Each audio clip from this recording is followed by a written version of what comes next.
Hey everybody, welcome back to another Stone-Faced Reactions. I'm Theta, this is Lessons, and we are back with another episode of Macross 7. Had to do a little zoom up there because I couldn't remember if there was any comments. And there's not, because we are lightning years ahead. That's right, lightning years. Two different measures of possible time and speed, neither one you're supposed to put together. How about you give us a recap of what happened last time? Last time we discovered that Mylene has a very special fan. Well, we discovered two things. One, there's two morons who are selling rather explicit pictures of a 14-year-old, being Mylene, on the street. And second, there's a very young fan, about what, 10 or 11 years old, who is probably not more than 12, maybe even younger than that, like 9 or 8. I don't know. They're letting him live alone, I guess with some supervision. Mm-hmm. But again, it's hard to say he's 10 if Mylene is 14. Yeah. Although they're letting Mylene live alone with some supervision. I don't know. It's weird. But I mean, my league has her own car and everything. So it's a latchkey kid state. yeah. And so we first get introduced because he sees these pictures and he basically attacks the two dudes that are posting these pictures and kind of drives them away, and then he walks off. And eventually he comes in contact with Mylene, I think by way of gambling, I think it is. And he goes to the concert, but everyone's complaining that they're not doing the concert. They keep canceling. He takes some pictures of the pre-recorded video that's playing outside the concert, which makes no sense. And then he later on follows Gamlin's car because they're going to go on a date that night, him and Mylene, and says, if you're going out on a date, you shouldn't be canceling your shows. Sing some songs for me. Yeah, and eventually he finds where they hang out. But Mylene doesn't react very well. Yeah, doesn't react very well to this kid being there, and basically breaks the kid's heart. Right after I think the first time he flicks her skirt. Oh, that's during the date thing. He just meets him and flicks her skirt. So I guess the kid can be a bit creepy as well, but he's a little kid, you know. And when he's running out, he meets the two dudes that are still selling these pictures. Gambling follows him, and they basically start beating up on the kid, right? And Gambling is like, it was crazy. It was fucking crazy. Like the first thing they do, they're in a street full of people, and he's like pointing out that they're selling pictures of an underage girl's butt, and they'll just no conversation. It's just bam in the face. Oh, we're not letting you go. Other guy starts kicking, and it's like, whoa, 10-year-old kid, middle of the street. No wonder the infiltrators can just walk around. These people have like blinders up. Yeah. So Gambling shows up, and they're like, uh-oh, we're in trouble. He follows them, and basically he doesn't beat them up because these guys are cowards, but he forces them to start doing push-ups and sit-ups, you know, and leaves them, and they keep doing it because I guess they're so terrified of him. They're like, oh, we're going to finish this, or this guy's going to come back and beat us up, so we're going to do this. I have to believe that people know who Gamblin is. Yeah. And I probably was, he gave them the choice, either you have three choices. I beat you up, I turn you to the police after I beat you up, or you do what I tell you to do. And they're like, okay, we're going to do what you tell us to do, right? The kid keeps running back to his home, which is in another ship, which is an agricultural ship. And there we learned that his parents died, that a neighbor essentially is trying to take care of him, and that this neighbor, who seems to be the owner of the entire ship, because it's just him and we don't see anybody else. Well, no, we do. Remember, we see the entire command crew of the ship. They just get all knocked out. So, yeah, assumedly, he's just a guy who lives on the ship and takes care of plants, the crops, cows, and has this gigantic size speakers that are blasting music, classical music. You know, we were both incredulous about that, but I think the thing that we should actually be harping on is that the farm ship has a self-destruct system. Mm-hmm. Because meanwhile, Gabble, yeah, has infiltrated the ship, and his plan is to threaten the ship, run up if Basara doesn't go there to turn himself in, so he can Apparently, capture the her. self-destruct system is so strong that if it blows up, it'll take out a bunch of ships with it. Mm-hmm. And so instead, Mylene, chasing after this kid, goes with her mech, right? And she's like, "Oh, and the farmer explains about the speakers and all that, and he can't find the kid, so she starts singing because she's a fan, which brings out the kid, but also brings out Gamma, Gabble, yeah, Well, remember, on the other side of the fleet, because they do point out, was it the Sunflower? Is that what it's called? Something. yeah, yeah. Is the very back of the fleet, and Mhm. they launch the Proto-Devlin, or Devlin, launch an attack on the opposite end of the fleet. So To distract it. all the military units, plus Sound Force, are lured out Mhm. in that direction. So Yeah. that's why Basara is not there. That's why none of the military is there. That's why it's just Mylene. Mhm. So she starts singing, which lets Gabble, yeah, Gabble. Gabble is abandons his plan to blow up the ship and goes confronts her, and there's a fight, sort of, and he's winning. So the kid actually shows up, which has been listening to the music. Is like, oh yeah, she's singing for me. I'm the number one fan. He goes to the speakers because Gabble destroys. She doesn't have the attachments, to do the maximum point, and turns the seekers and programs them. These gigantic. Let me explain. These seekers are so big that you can have a platform under them for normal people, to control them. Right. So these are mecha size speakers, because of course they I think are. they're bigger than the mechs. Yeah. So So he that puts them in reprogrammed. what, like 20 meters tall? Yeah. Uh, Reprograms the speakers, all of them, to synchronize with Mylene's mech so she can use her sound force attack against Gabble. Gabble nearly kills the kid in the process, but he survives.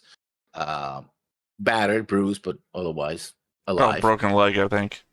Broken leg, but that'll heal. And traumatized from nearly being buried alive, I'm sure. And losing his parents, and this kid has That's a gone through a lot. pre-existing condition. Yeah, but this kid has gone through a lot. And she uses the sound force to blast Gabble away, and the day is won. She changes her mind about the kid, visits him with visit him in the hospital.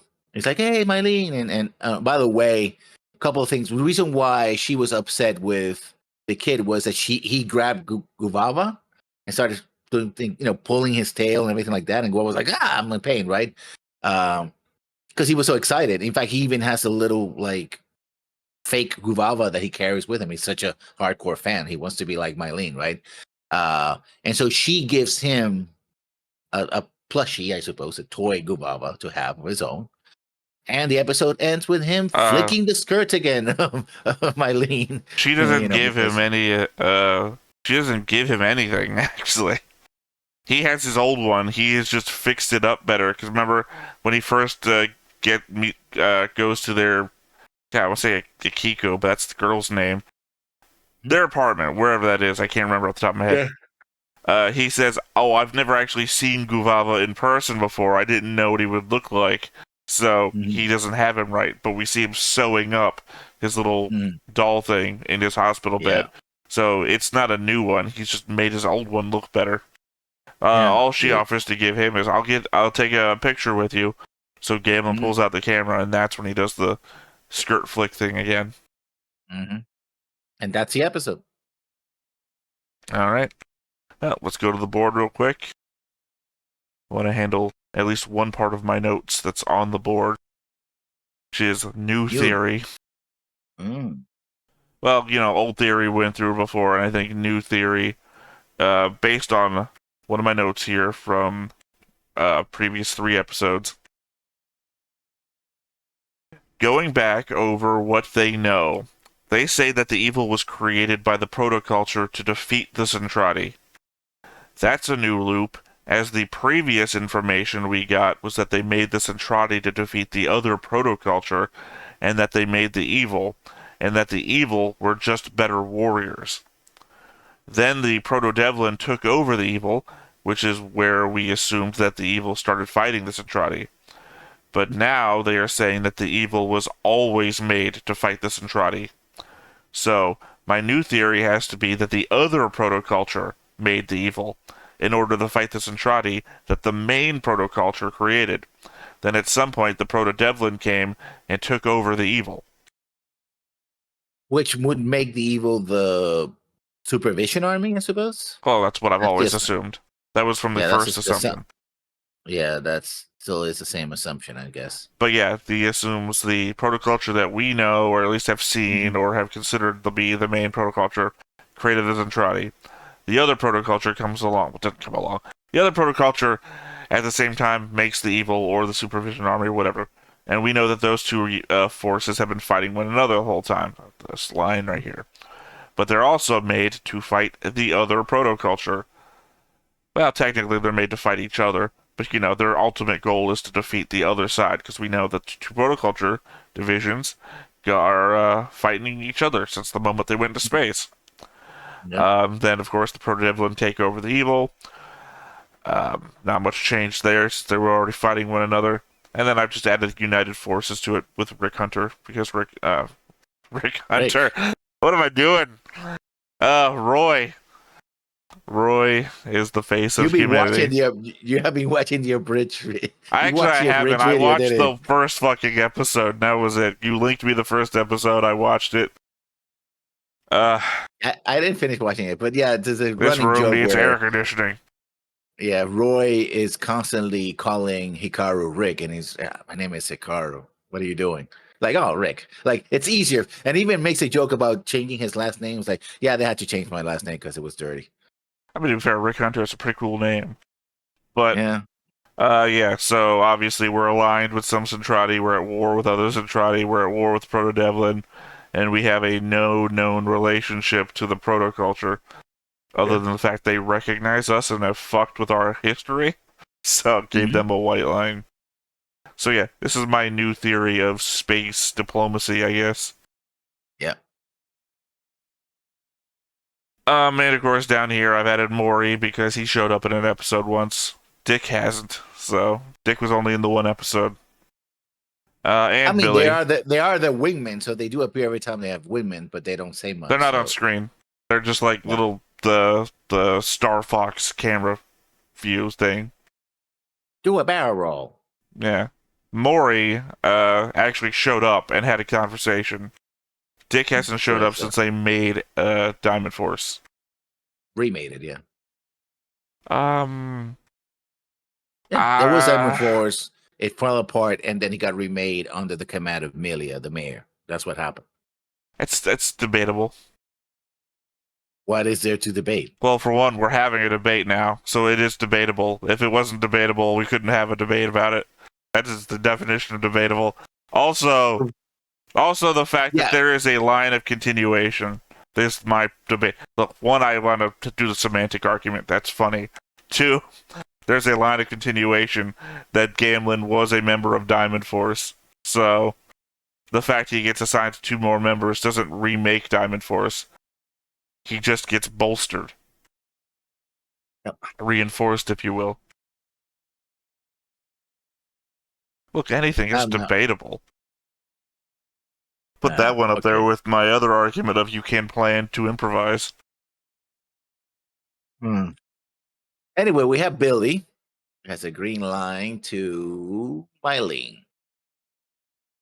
See, you can figure these things out. You said this thing was a headache, but I think my New York subway system of relationships chart is actually pretty effective.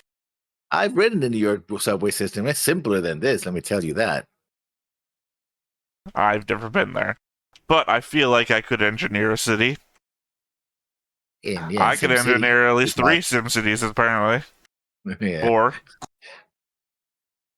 To be fair, everyone's dead in this one, but I mean, I think I could. Look, I'm I can understand it, and I think at the end of the day, if we're having a discussion about who's with who, and I need to look at the board, I can figure out, like Docker is apparently fighting Lord Geppernick. I can see that. Giggle's dead. Normally, I would have a line directly from who killed Giggle, or, who was fighting Giggle at the time that he died. But unfortunately, the board is at such a level of complexity that I can no longer do such a thing. I mean, he kind of committed suicide, so yeah, wow. He did. Okay, well, from that angle, then Giggle having killed Volgo, yeah, I would have an indicator like that, like a specific red line with a line going from the arrows going from Giggle to Volgo. But as you can see, between the two people is a massive block of red lines. And I've already had to do a thing where Billy's line is green, light green, green, light green, green, because it has to pass through the entire fucking board to get to Mylene. So yeah, the Macross 7 subway, as it were. But that's what happens when you get more characters. Oh, I can't wait. I can't wait for Legends of the Galactic Heroes where I get to bleed from the eyes. I was already doing that with the compressed version. All right. Oh, it gets complicated. I do know it has characters upon characters upon characters upon characters. Oh no, with the compressed version, it was just like every couple of episodes, everyone would change rank, and I organized the compressed version. Die New Thieves, by the way, if you're in the audience and you have any idea what I'm talking about. I had everybody organized by rank and equivalent rank across factions. So it'd be constantly, I gotta move this guy up. Oh, no, this guy's dead now. Oh, this guy got arrested. Oh, no, this guy's moving over here. Oh, this guy switched factions. It was an eye bleed of switching everybody around. Okay. Moving on to the notes then. Or the thoughts. Whatever I'm calling them these days. In the conversation with Akiko, Ray says that Basara leaving has no real effect on him. Just in case you were wondering how Ray felt about things. I think it's Ray just playing it cool. Maybe he's talking to Akiko, and it's a weird conversation. Like there's lines in there that I had to like go back and re-listen to, and I'm like, I don't know what this means. There's just two people with an old friendship talking to one another that have their own conversational tics.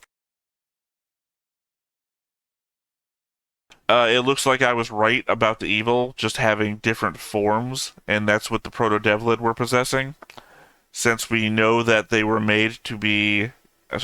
since we know that the evil were made to be even greater warriors than the Centrati, I guess it makes sense that they froze and kept those bodies.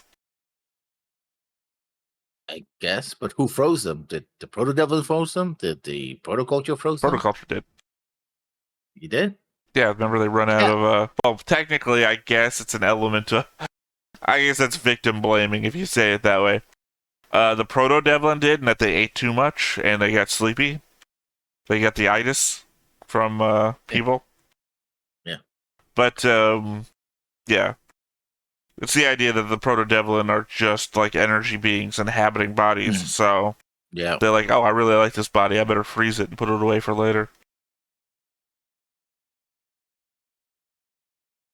The jamming birds make me want to get to Macross 2 all that much quicker.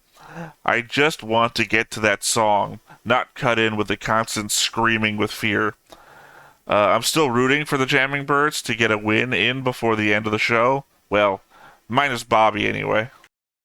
He should have stayed in a coma, that jackass. Yeah, I mean, thankfully we don't focus on him that much. It's usually, whatever that girl's name is. I can see it here on the board, but I'd have to zoom in, and I'm not willing to make the effort.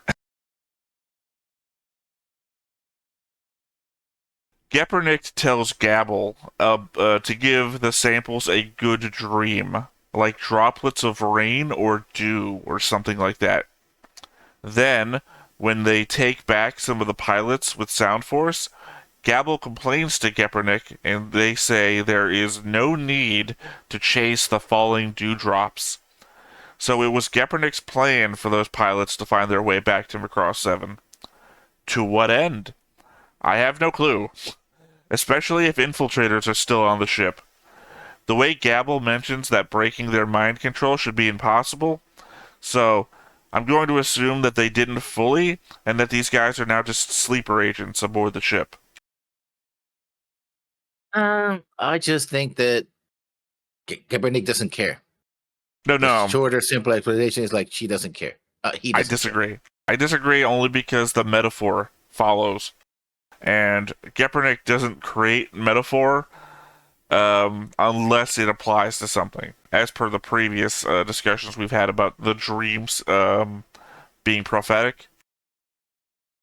And across 2 episodes, not even 1 episode, I can't quite remember, he does the dream metaphor, not dream, sorry, he does the rain or dewdrop metaphor and applies it twice to 2 different situations. I don't think he's just saying shit willy-nilly. I think he is just very confusing as a person, and I think he's just applying his plans in metaphor.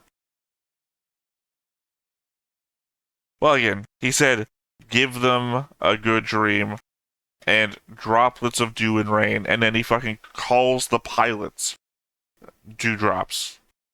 And it's like, that's literally what you said to give them. So you planned to give them the pilots. Why? What are you planning?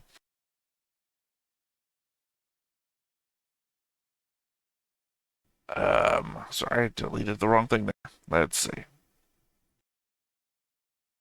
It happens at the very end of episode 39, but Basara, while singing, remembers his final days with Giggle and sheds a tear. Yeah. I didn't notice it at the time, but I'm saying that I noticed it now. I mean, Basara cares in his own way. The problem is that he seems so detached, and maybe that's his character growth, that he's actually becoming attached to people. Now and to things. I'm going to skip a note, only because you said that, to read another note about Basara. I feel like Basara telling Barton that they have emotions, they being the Proto-Devlin, and that he doesn't get it, Barton, obviously, is meant to be something. Like, cool, they aren't random unfeeling monsters. They've still killed how many people? How many people did they assault and emotionally torture with their harvesting? We had a whole episode about Physia's wife and kid being left without him. Since they have emotions, do they feel bad about that? Because they certainly haven't stopped doing it. So maybe they feel joy. A lot of them seem to laugh while attacking us. What exactly is your point, Basara, you fucking clown? It made me angry while I was writing it. It's like he's standing up against Barton in this whole room of Admiralty about, we've got to fight back. Oh, you don't understand. They've got emotions. Think about everybody that's been hurt the whole way. Yeah, but again, the show also hasn't made or it's tried to make a connection between him and Lin Min Mei, right? And the situation with the Centrati. If I were to, try to read between the lines of anything Basara says, I would say that essentially what he's saying is like, just as the Centrati, yes, we were at war with them, but there's more to them.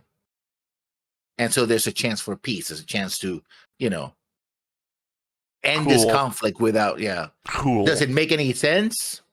I mean, even in SCF1, the people that destroyed the Earth got blasted to bits. They got defeated, right? It's like, oh, you ordered the death of 7 billion people? Yeah, we're going to kill you now. We'll deal with the other people who didn't want to kill us all. But you are dead, I mean, in Basara's own words, he just don't fucking get it.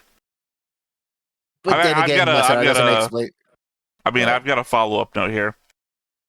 Following up on that, the next thing Basara says is that he won't let them start a war. Didn't you hear Giggle? My song reached him. Giggle destroyed an entire planet over one person. How many species suddenly went extinct? How many people were on those cruisers that weren't able to take off in time? How many Valkyries were in the air that got destroyed? You touched the heart of an extremist and motivated him to take an extreme measure. Even his own allies didn't think he could have awoken, and yet we know the power of Basara's song is it energizes and wakes people up, meaning he is as much at fault for Giggle's actions in my book as Giggle himself. Basara ought to be locked up, and Dr. Chiba should be reassigned to using his magical science tricks on the jamming birds. I mean, it in any other anime it would go like that way, and even another, I would dare say, version of Macross, it would go that way, sort of, or close to it. But here's the thing: the writers are plot hammering everything to make sure that Basara's point of view is the point of view that has to be followed, no matter what.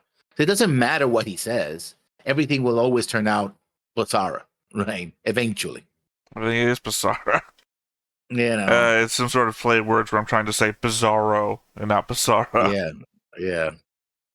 Again, it's hard to make him the right guy when his point of view is on the side of the... It goes to the line of thought of, wow, everyone saw him trying to help Civil. Oh, actually, here.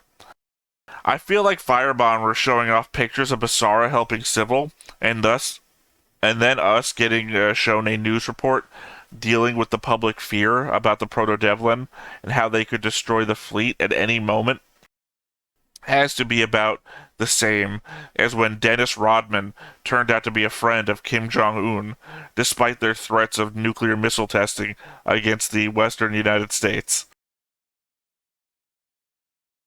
Again, I think the idea that the show is trying to promote that in spite of all the horrors, or because of them, we have to try for peace.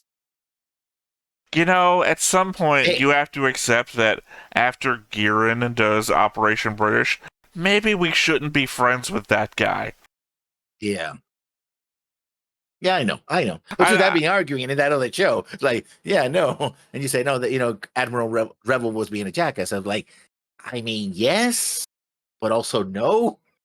Come on. Well, look, in a realistic world, I feel like you could sue for peace and then try to accomplish it, but still get the people who did the thing on, like, an international court or something. Saddam Hussein, this guy, but still make peace, right?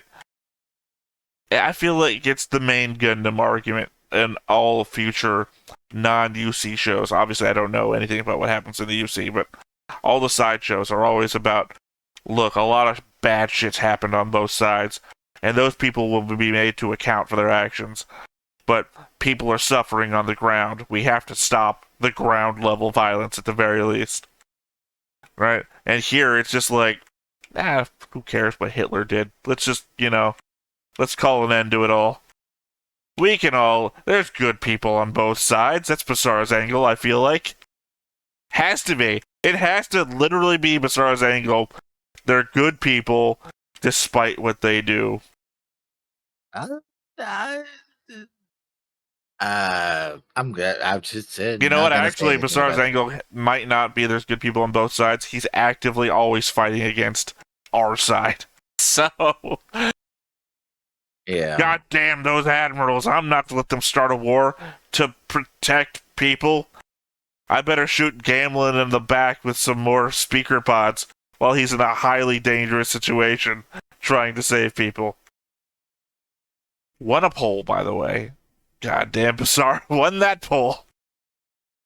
Yeah, it's Basara, and I mentioned, and I'm going to mention again, Macross 7 actually is the favorite of the main person behind Macross, and I'm like, okay, it's got good songs. Yeah, it's okay songs for me. I guess I'll also bring this up during this part where a recent poll I did on the channel was to all the idols, or not all the idols, the biggest idols of a bunch of shows that we've reacted to on this channel before. Made a poll, see who the favorite was. We have Basara Nikki from Macross 7 representing all of Macross, because considering he was the favorite of the Macross poll, Lacus Klein from Gundam Seed.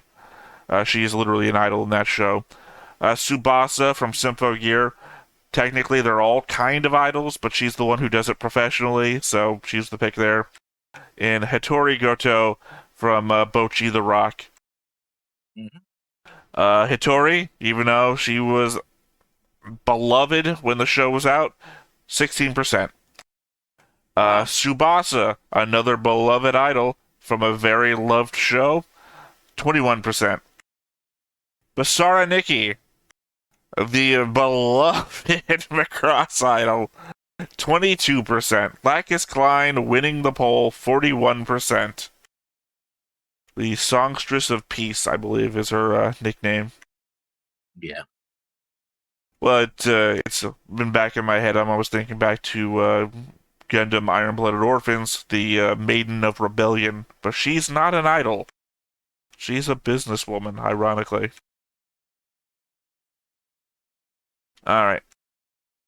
Last two have a theme. Nope. Last one has a theme. By the way, if reaction weaponry are forbidden by the Galactic Treaty, does that mean that sometime in the last 5 years we've signed a treaty with the Zentradi? We don't use nukes and they won't bombard our planets, maybe? Because otherwise, it's an oddly named treaty if it's just something we decided to agree not to do amongst ourselves. The thing is that the nature of the UN or the new UN government Well, it's is, United Forces now. I mean, that's a military, but there is a government called the NUN, the new United Nations. Well, if it's none, then it's not a government. It's NUN, and actually we saw that in Well, how many UNs are there? just the one. But there Well, was then the it's old the UN. UN, then it's not an UN. Come on. We saw that in Plus, so they were using like NUN, NUN, because the new United Nations. Now, the nature of if it's a federal government, if it's a unitary government, if it's a confederation, I don't know. It's always been nebulous of what it is. So the treaty might be between the different planets and fleets. Like everybody has to agree that everybody can use nuclear weapons, have nuclear weapons, but not use them. That could be it. The only reason why I think that has any merit is the fact that we saw, what was his name? Scrolling up to Macross Plus. Dyson. We saw Dyson's, service record Mm-hmm. where there was like rebellions he had to fight in all the time. Yeah. So Yeah. maybe, I don't know. It just seems weird to call it a galactic treaty if it's just us, right? Yeah. I mean, not with the Proto-Delvan, but the only alien species that humanity encountered that were advanced species was the Centrati. So, yeah, I guess it could be a treaty with the Centrati. Right. But the Centrati were integrated into the Earth forces, the NUN. Well, I they don't want to keep were, saying it now. because we know Macross So, 5 was entirely Zentradi. yeah. So, yeah. But like I said, it would have to have been in the last 5 years because at the start of Macross Plus, we saw Dyson fighting Zentradi. And not like in the paintball method that we see that the jamming birds have to do. They were killing each other out there. And those mechs look new. They didn't quite look like the ones from SDF1. So I guess they got hands of an enhanced technology. Also, I guess it's entirely possible we're still fighting those Zentradi. It's just that we're not doing the nukes anymore. Antarctic Treaty, if you keep pulling from Gundam. Yeah. It's my cross-promotional method. I keep talking about Macross in every show I do with Justin. So, alright, last thought here. I wonder if I wonder if Proto-Devlins, being energy beings from another dimension, actually care about dying over here. Like, they are just inhabiting bodies. Maybe they just go back to their home dimension when they die. Probably. They can starve, and apparently they can die with enough force energy applied to them. So, Well, we know they can starve, and that just makes them lethargic in their bodies. but that might just be like an anchor point to this reality, right? They only care about starving as much as they don't want to go home. Yeah, which we don't know the nature of their home, such as it is. So, or their purpose for being here. Like you remember, Species 8472. Yeah, from Star Trek. Maybe they just have a really good reason for being here. That, or maybe it's I can't remember. It's not others. Is it Other Space in Star Wars? Or or Babylon 5. Star Wars. When they have like a bad hyperspace jump and they go to that alternate dimension where the Charon are, where it's like a void, but there's like a black hole with some planets around it, and there's just like nothing fucking there. You know, the whole idea of this is, we got nothing. Here is better than there. Alright, well, those are my thoughts. You have anything else you want to add before we get into this? No, not really. Alright, well, let's go ahead and hop on into it. But before we get started, Make sure that you hit the like button. Hit that subscribe button. Comment down below to feed that algorithm. on top of all that, if you want to watch more shows like this, Unfiltered. Uncensored. And uncut. as well as some early access stuff, You can check it out over on the Patreon. It's just $5 a month, but hey, no pressure. There's zero pressure in order to do that. It's just a little bit of extra support, and it would be greatly appreciated.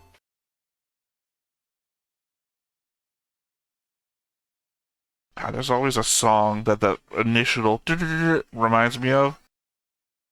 And it's not this, and I can never think of it while we're watching the opening. It always occurs to me between recording sessions.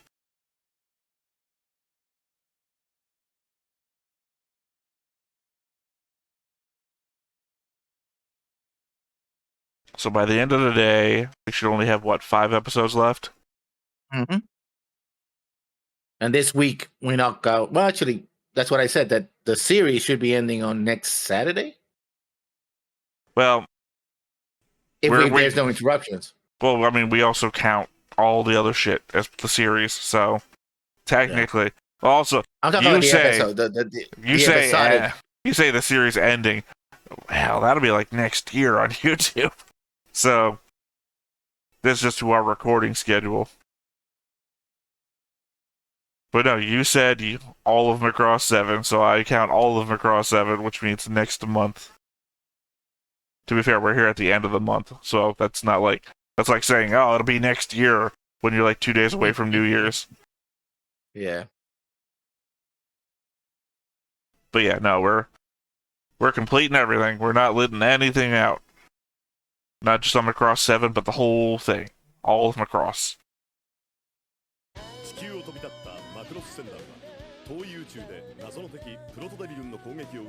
By the way, imagine still needing that information. Wait, who are we fighting? Are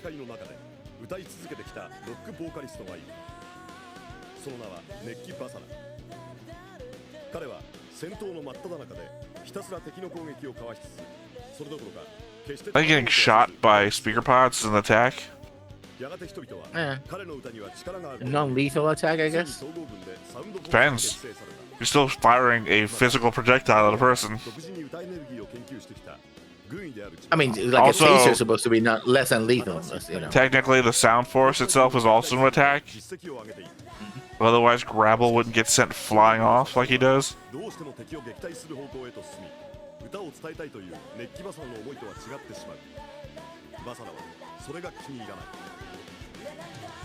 Yeah, we cover that. So he left the room crying like a baby.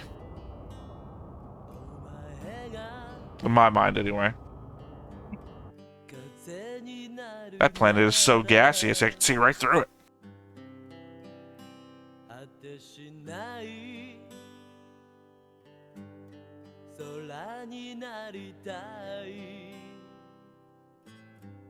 Oh, let's not forget Ray's comment, the other episode, when they were all, like, remote-controlled machines and he couldn't stop them.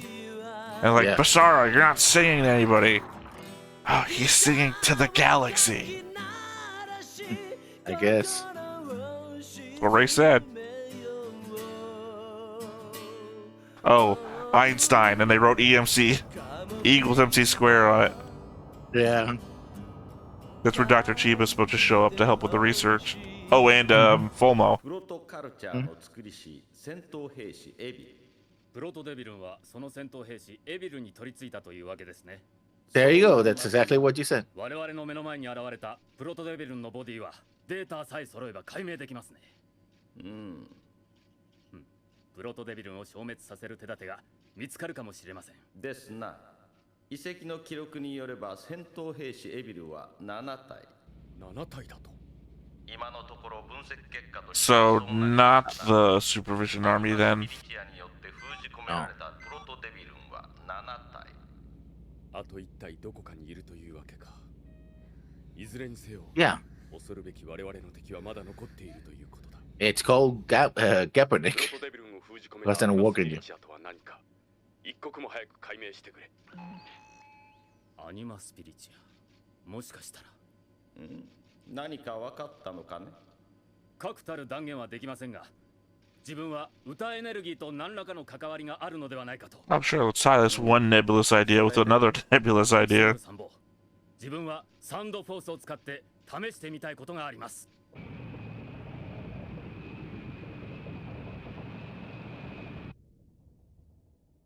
Oh, and Baxara did comment that Shiba was on the right, was doing the right thing. So they're on the same. 統合軍が考えてることがだよ。しかしドクター千葉のアイディアだ。面白いと思うんだがな。そうよ。サンドバリアでプロトデビルンを封じ込めちゃうなんてなんか燃えちゃうじゃない。 Oh man, I wish a character in the show had already done that at one point. That would have been cool. そんなことしてハートが伝わるわけねえだろ。じゃあどうすればいいのよ。大体軍は信用できないからな。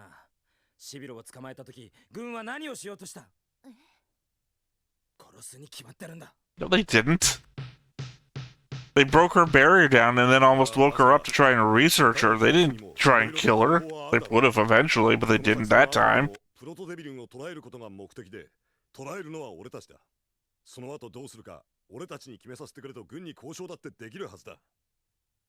お前が言うように、プロトデビルンに心があるのなら、軍が手を出す前にそれを証明すればいいはずだ。バサラやってみよう。ね、とにかく訓練だけでもやってみようよ。うせえ。やってやろうじゃねえか。He's an abusive boyfriend, I feel like. Yeah, you don't deserve to be my link. You should get punched by gambling. But we know that he can that's dodge what it those. feels like, you know. Bam! Yeah. Oh, sorry, baby, you know I love you. It's like, what the fuck is Yeah. going on here? He got shivel in his head, that's what it is.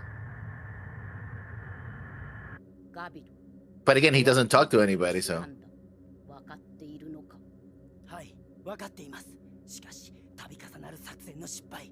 このガビル、これ以上美の治療を続けるわけには。お前の屈辱と究極の手段を取る危険。災いの灯火はどちらを好むか分からぬぞ。これ以上我が手駒をなくすわけにはいかぬ。Conversation I had literally episodes ago. スピリチュアファームプロジェクトは完成の美を迎えることができます。少々の危険は覚悟の上、今こそ決断日の時。Everything is a beauty of something. Yep. I guess beauty means the ultimate form of something, right? The expression of it. That's why he uses the word beauty. Yeah, I mean, I've already had that conversation before, too. About just subtracting the word beauty from every part of his conversation. Well, if I'm on track to constantly being right all the time, then I'm gonna guess that Gabble is gonna merge with Grabble. Yeah, but we already saw that We've never seen that. What are you talking about? in the preview. I don't remember the preview. It's I been do. 4 days. I have to make boards and notes about how many shows. Well, to be fair, though, I posited that as a thing, I think, like 5-7 episodes back, so...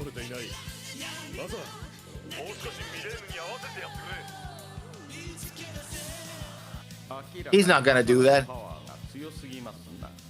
しかもかなり乱れている。村っ気が彼の欠点です。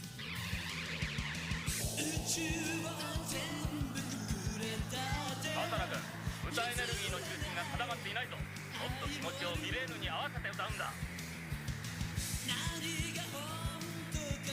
And he ignores it because that's Basara. To be fair, the problem he has is the same as most shonen main characters, like Naruto or Luffy to an extent. Personal freedom matters more than anything else. You're not going to tell me where I'm going to sing, how I'm going to sing, or to who I'm going to sing.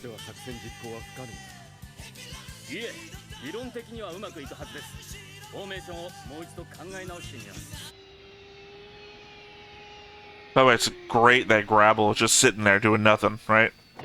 No, I think it was a simulation.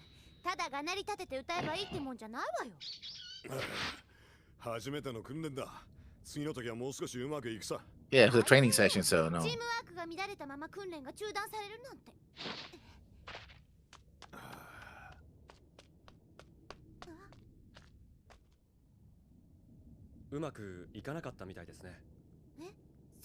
I've just been hiding behind this tree.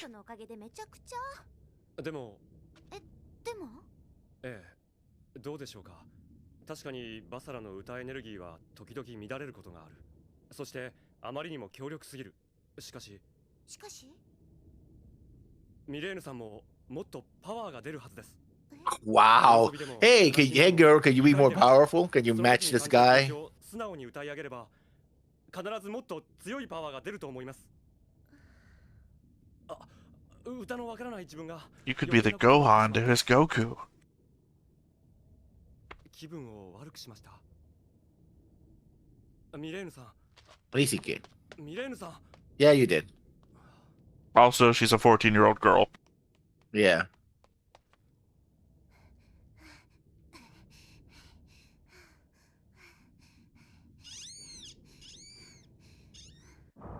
Whoever's like, I care about you with my Pac-Man eyes.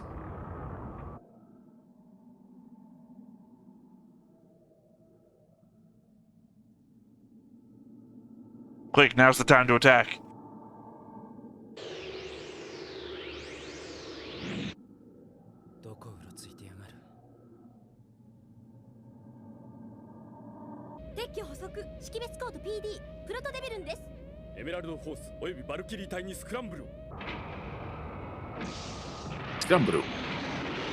I said we haven't seen Civil, since Gabble, or sorry, since Beagle destroyed the planet.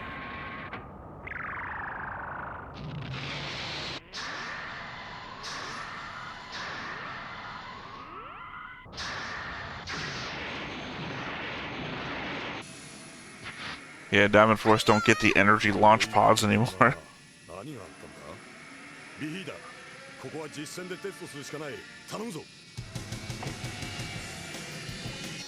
That's her response to everything. That's why I love her. Well, I don't think Vivitas can get any more strong. Because, I mean, all she does is drum. So...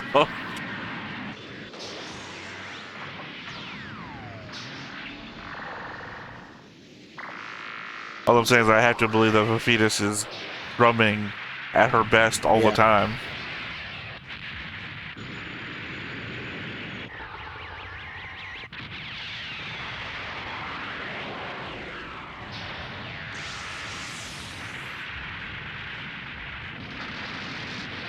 By the way, see how smooth that transition was from Jet to... And then, we have... It took those guys 1 second to go into human mode.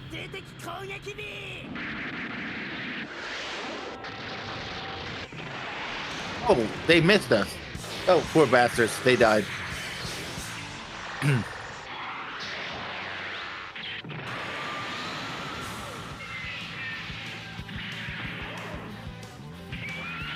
I have to wonder why the sound boosters aren't just a default part of the machine.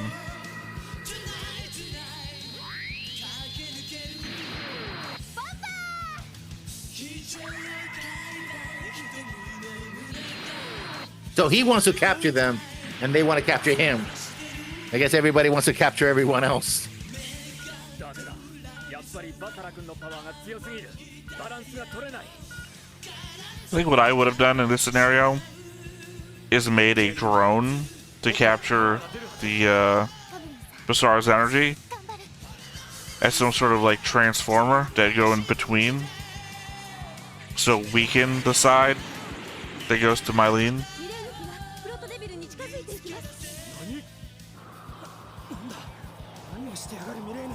どうしたってんだ。そうか、ミレーヌのやつ。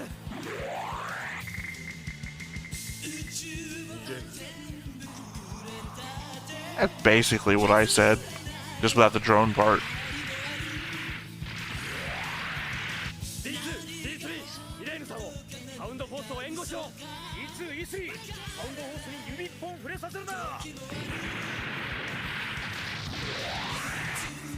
Guys, did we even check to see if these were still the remote controlled ones?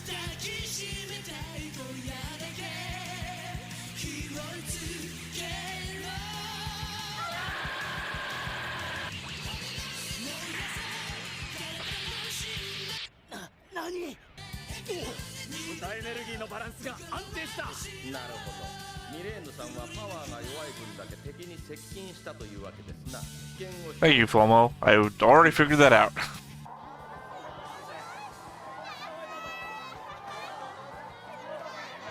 Though honestly, I actually would have expected her to fly further away to make his stronger power have to travel further, thus weakening it with distance.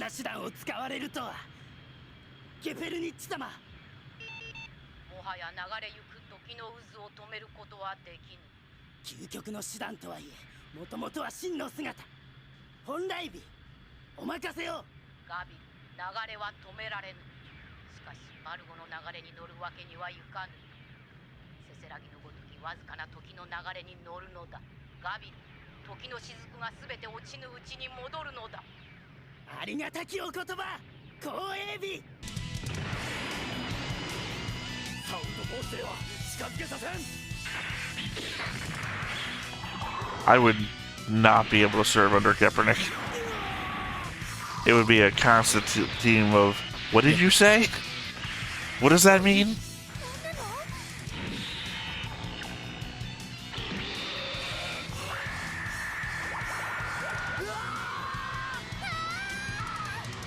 Oh hey, they're jamming birds too.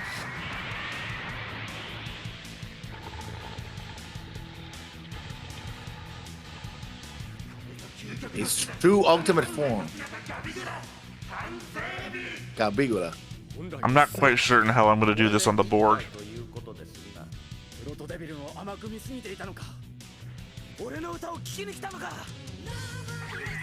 What a moron! Fucking clown. It's like,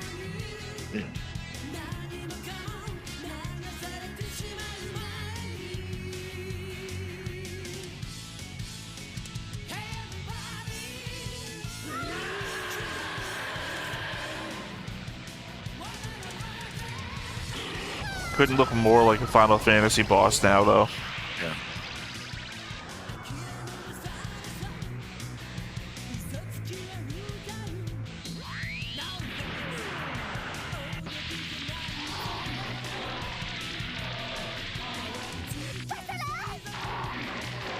Still want to capture him, so...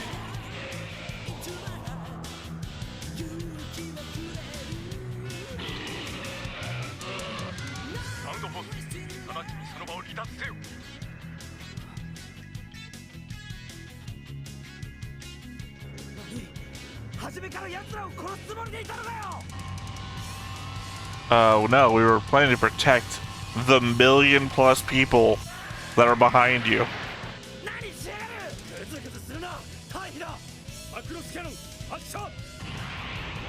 Not that I think this could work.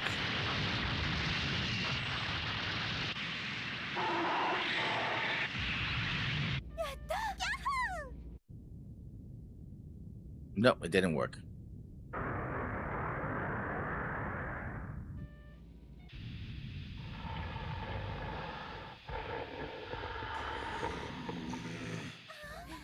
It made him angry, though. You know what you should do? The ultimate weapon should be here. Is get a ship close to it that's about to fold, and then just chop it in half with a fold.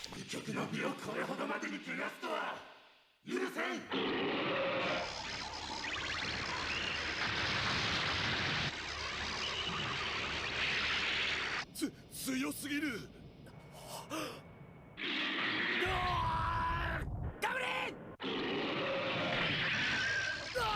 I guess when compared to Giggle, Gabble is fully powered up.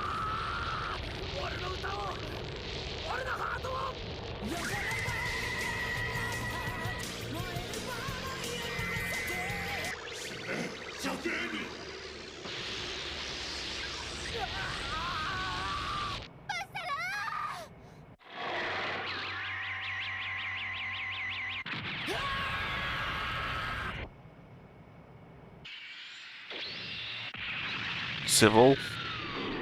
Okay. Guess so. I don't know how Basara's not dead though.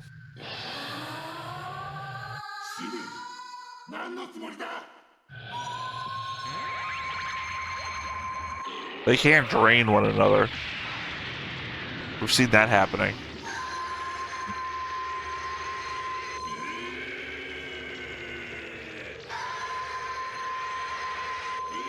Well, they can't help her.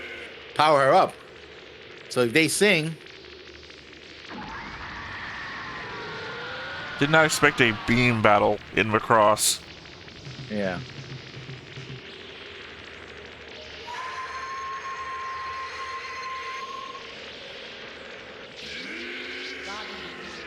ガビル。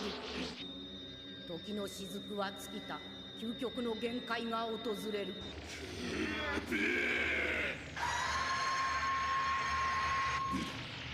今のお前はどんな爆発の輝きよりもまさしく聖準備。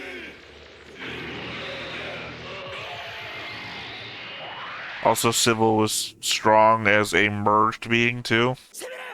Unmerged.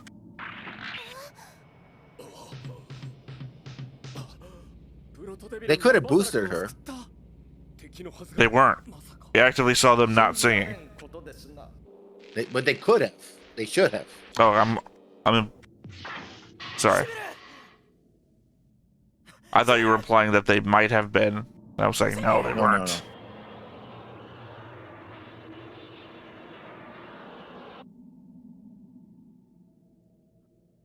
シビル、アニマスピリチなぜ俺を助けた？アアニマスピリチア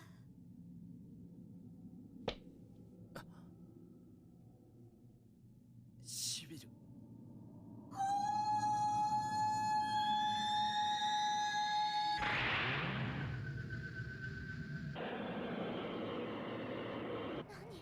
Okay.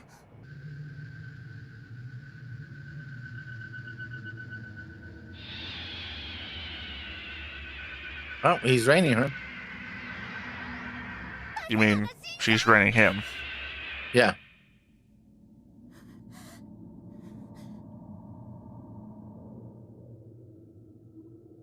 Gonk.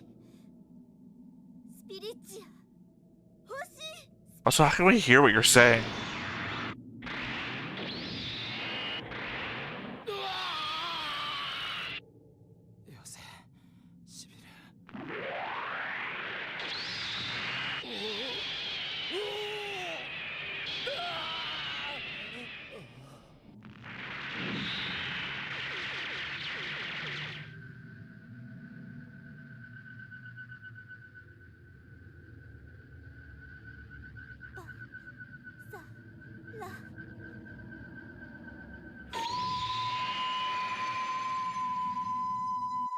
What a truly enlightening encounter.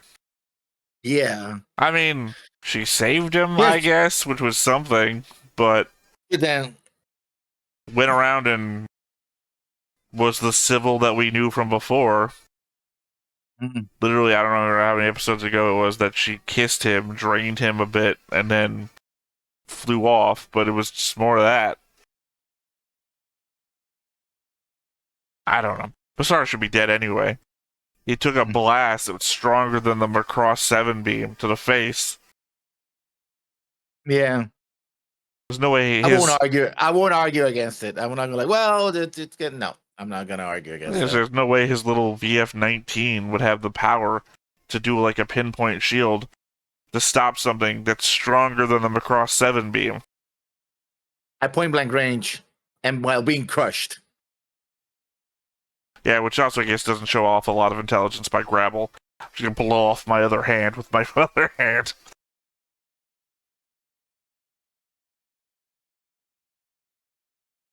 I mean, well, at the very least, you can't say that nothing happened that episode. A lot friggin' happened. Just Yeah. nothing that makes me appreciate Basara anymore. You were planning to kill him. No shit. 敵の本拠地に攻撃をかけるなら私も行く。ハッピーバースデーお前は留守番だ。やだ、みんな死んじゃったらどうすんのよ。メソメソするんじゃね次回それぞれの別れ。 Oh, I like え。 that. やるぜ。 I like that. What? I'm gonna guess Milia in uniform and not Fafita swimming in a pool? Well, both, but more Amelia. Yeah. Yeah, are we time skipping?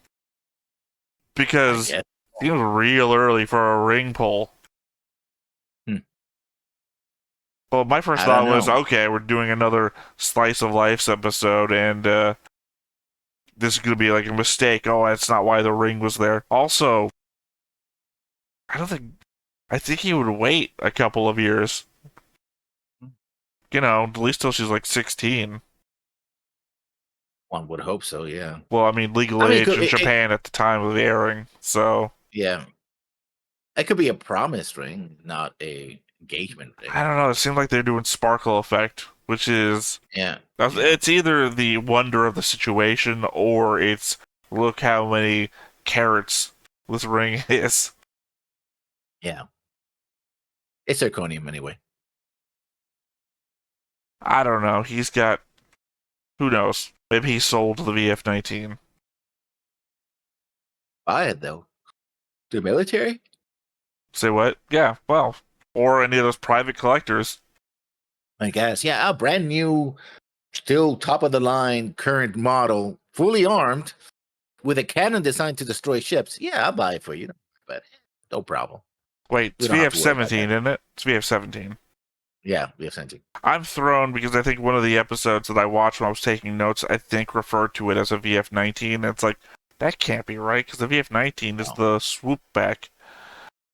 So We have VF-11s, VF-17s, and VF-19s in the series so far. Plus the unique mechs that they made for Sound Force. Right. Which I don't know the designations. I don't really care. They've never mentioned it once, and I hopefully never get to see them again after this show is over.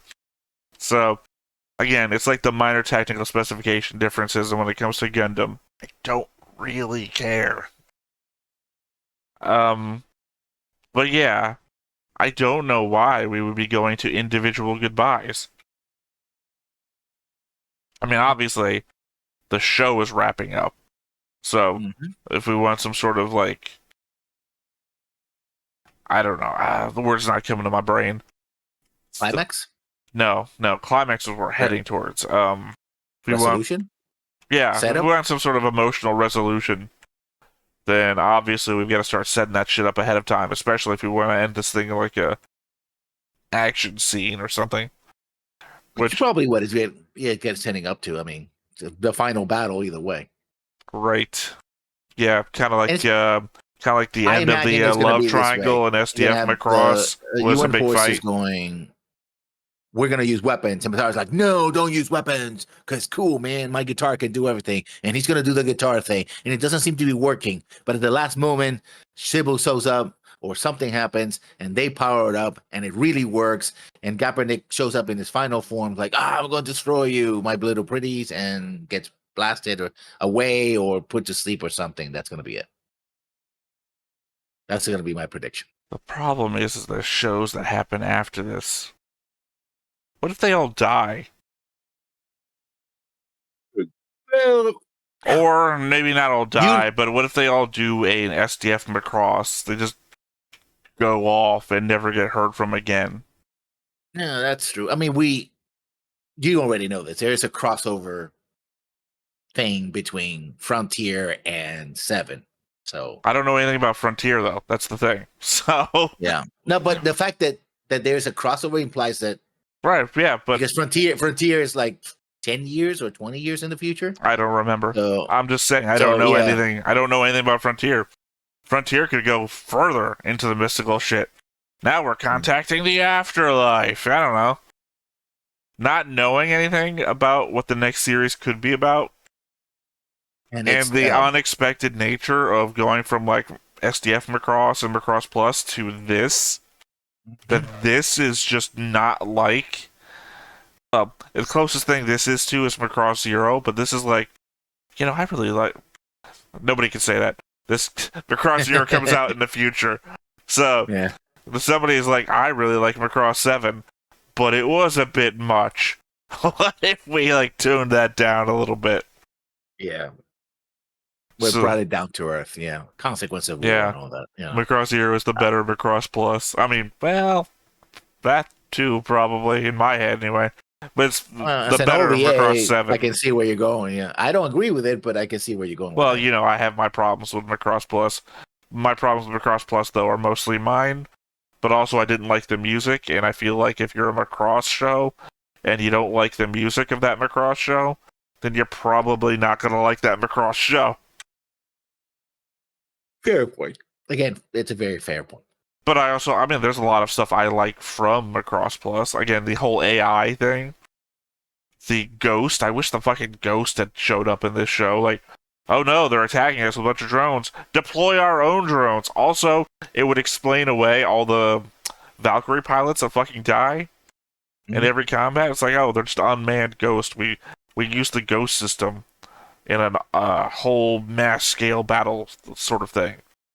Yeah, but you know what that would feel like? Like in the 1970s when they took like Space Yamato and they took all those anime, but they had a lot of death and destruction like that, like a lot of ships blowing up. Like, no, don't worry about it. They're robots, Well, it would. Like, I thought the example you were going to pull was Teenage Mutant Ninja Turtles, the 80s cartoon where we make the Foot Clan into robots.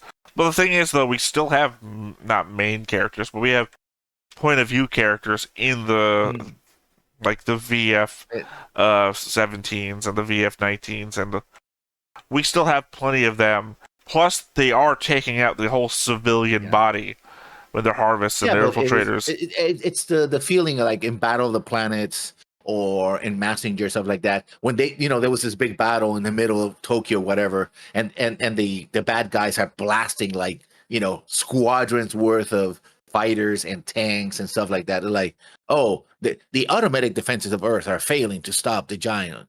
Whatever. Only G-Force can do it. Only Messenger and Koji Kabuto can do it. That kind of thing, right? I feel like that works well for massive battles, but we're getting into like constant small engagements where we're losing entire squadrons constantly. And we get that Voyager problem of how many of these things do we have? How many pilots do we have? It's been like half a season when we tried to shore up our pilot base with civilians. So clearly we didn't have that many back then. And we're just destroying them in mass right now. I'm going to nitpick and say that was because City 7 was by itself. And they didn't have any pilots. But that's just a nitpick. City 7, which is the majority of people in the fleet. True. But not the military side of the fleet, which would have all the military pilots. Like I said, it's a nitpick. Well, yeah, but I mean, then we'd have to go down to demographics. What percentage of the fleet is military, and what percentage is it's an immigrant fleet? And then it goes back to the whole galactic treaty thing. If we're in a galactic treaty with the Centrati, if that is true, if we're right, then what percentage of the fleet needs to be military? Right? If their only threat is actually ourselves. I mean, it could be other Centrati. And this SCF one did set up like there were other fleets and other things and try to cross the galaxy. Well, that would have to be what the Galactic Treaty would be with, would be the other Centrati. If it's saying if we're right. And then If. at that point, having a 40% military presence in your 1 million strong civilian fleet seems a bit much. Or the 1 million is only for civilians, and the military is counted extra. So it could be 1 million 1, 1 million 2, 1 million 3. I mean, those are big ships and require a lot of crew. So yeah. Again, I feel like I could problem- almost say that we've seen 500,000 people die. I feel like the problem is we don't get those kind of specific numbers, right? If we had access to a Gundam style wiki, yeah, they would have the total breakdown of how many people live in the sides and how many people are in the Xeon military versus the Earth Force and how many they're recruited. I've and, already got what's a the turnover. comment for the next Gundam, UC Gundam, listing numbers for how many people are in Earth Force versus how many people are in Xeon, and using that as a measurement to justify Operation British. That's all right. I already made the whole argument about pragmatism versus idealism. So, yeah, I don't know.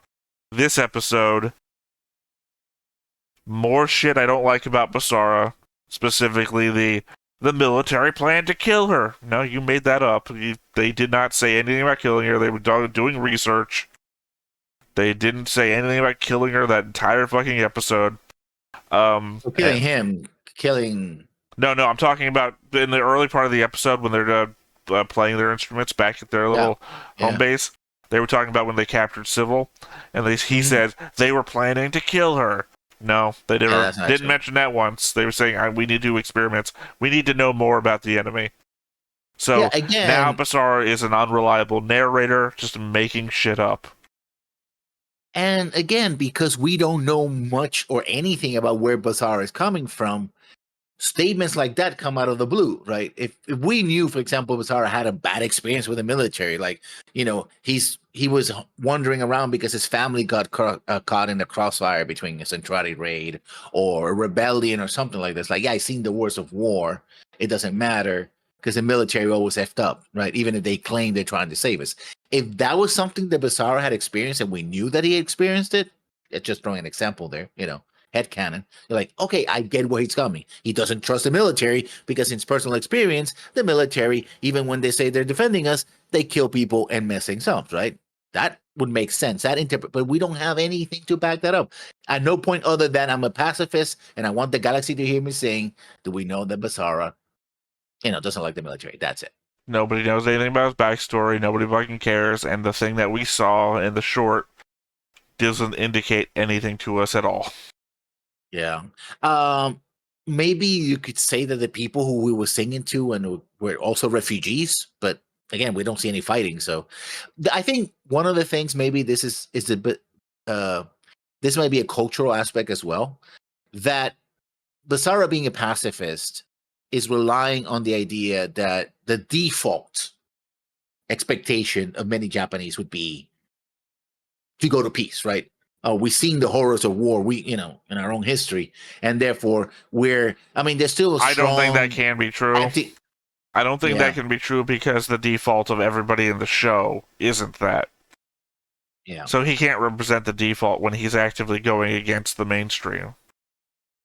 No, but I'm talking about the meta narrative, right? Like, you mean that the audience member watching the show is like, why is nobody listening to this guy? This guy's obviously making sense. Everybody else in the show is fucking crazy. I don't know. That would be a really weird world building. No, okay, but sorry. There's still, in Japan, although that has changed a lot, the military is not considered to be horrible necessarily, at least the self-defense forces. But there's always, and you see this across many media, right?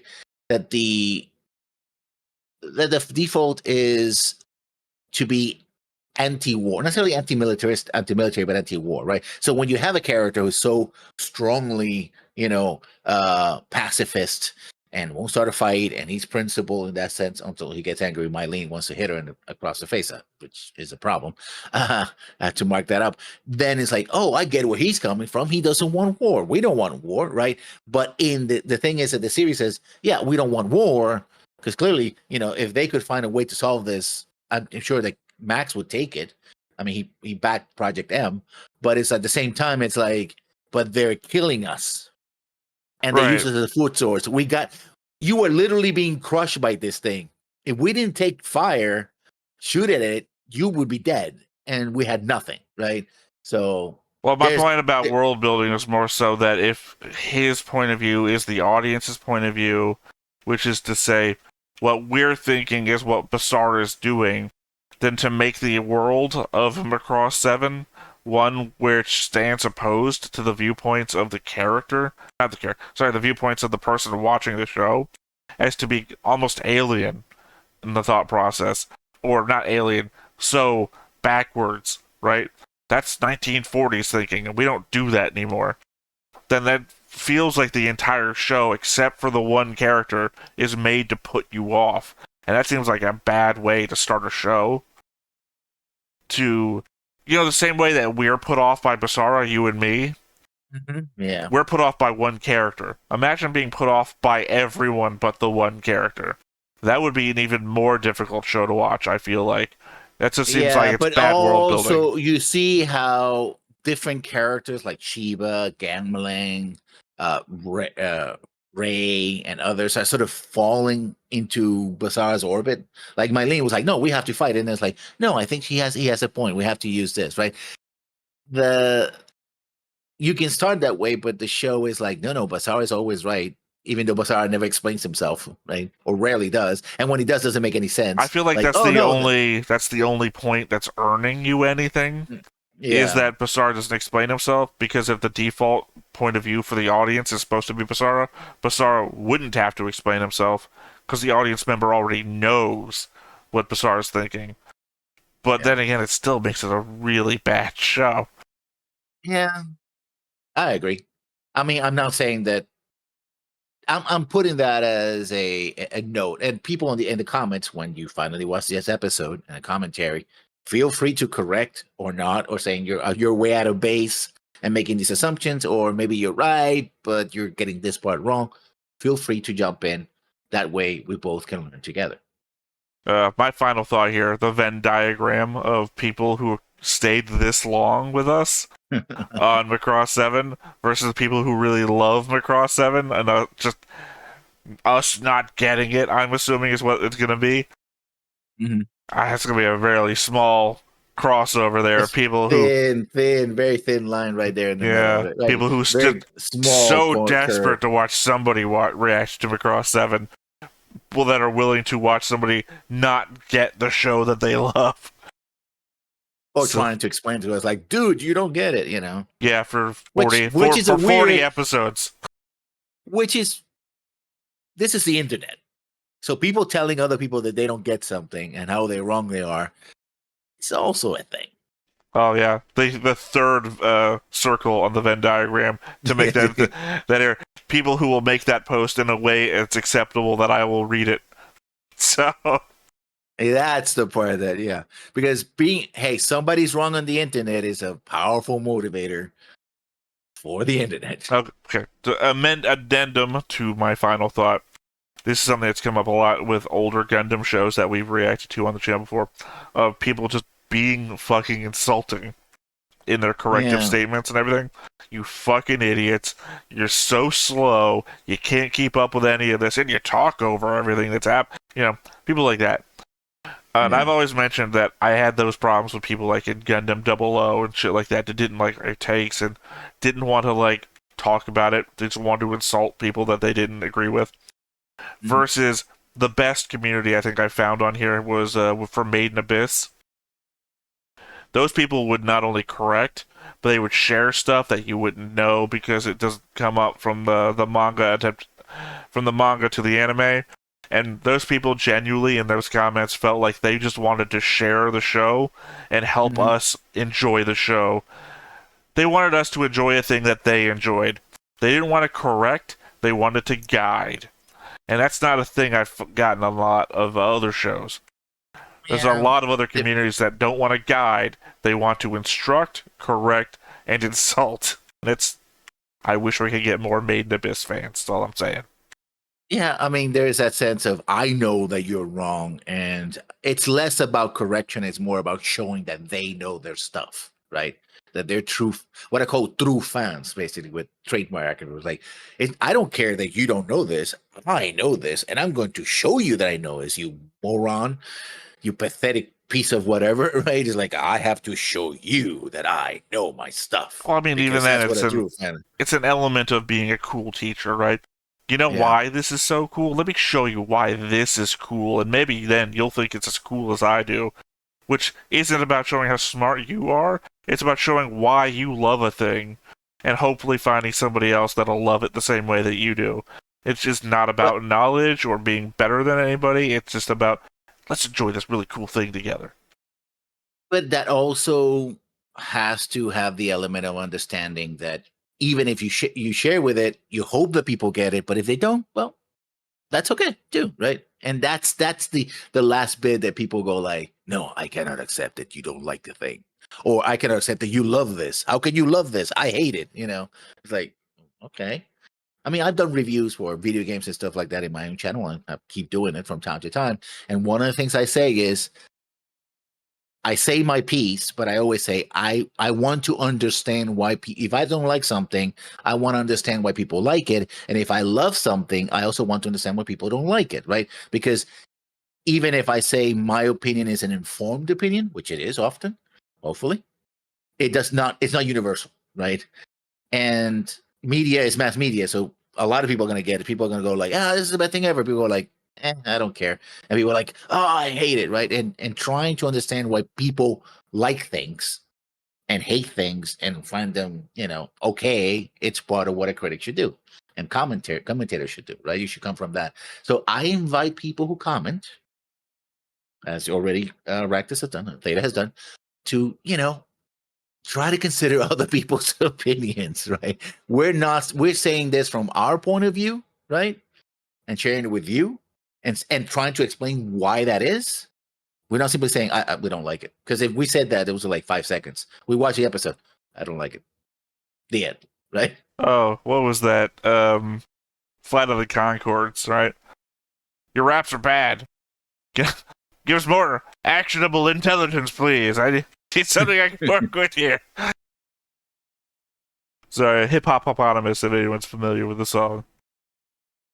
Anyway, that's been quite a bit of a rant and ramble from us. I think we can go ahead and wrap up here for today.